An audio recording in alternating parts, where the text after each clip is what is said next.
દહેજ પંથકમાં જાતિ વિષયક અપમાનિત કરતા વિડીયો સાથે ત્રિપુટી સામે એટ્રોસિટીનો ગુનો દાખલ કરાયો છે।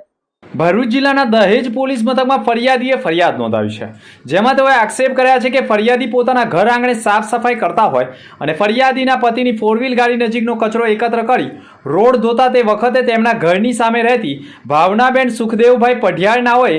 આંગણામાં 4 વ્હીલ ગાડી નીચેનો કચરો કેમ એકત્ર કરેલો છે તેમ કહી કચરો ડસ્ટબિનમાં નાખો તેવું કહી ફરિયાદીએ આમે તમે એમ કહી ગંભીર પ્રકારની જાતિ વિશે ગાળો ભાંડી હતી। ગાળો ભાંડતા જ વિડીયોમાં પણ કેદ કરવામાં આવ્યા હતા। મોબાઈલમાં વિડીયો કેદ કરી તેમજ છૂટું ચપ્પલ પણ મારેલ હોય તેમજ ભાવનાબેનના બનેવી બળવંતસિંહ ચંદ્રસિંહ સોઢાએ ઘર તોડી નાખવાની ધમકી આપી હોય તેમજ સ્નેહાબેન સુખદેવ પઢિયારે પણ ઘરે હાજર હોય અને તેઓએ પણ જાતિ વિશે ગાળો ભાંડી હોય, જેથી ફરિયાદીએ વિડીયોના આધારે દહેજ પોલીસ મથકે ત્રિપુટી ભાવનાબેન પઢિયાર, સ્નેહાબેન પઢિયાર તથા બળવંતસિંહ સોઢા સામે જાનથી મારી નાખવાની ધમકી, મારામારી તથા એટ્રોસિટી એક્ટ હેઠળ ફરિયાદ નોંધાવતા પોલીસે ત્રિપુટીનું પગેડું મેળવવાના પ્રયાસો કર્યા છે।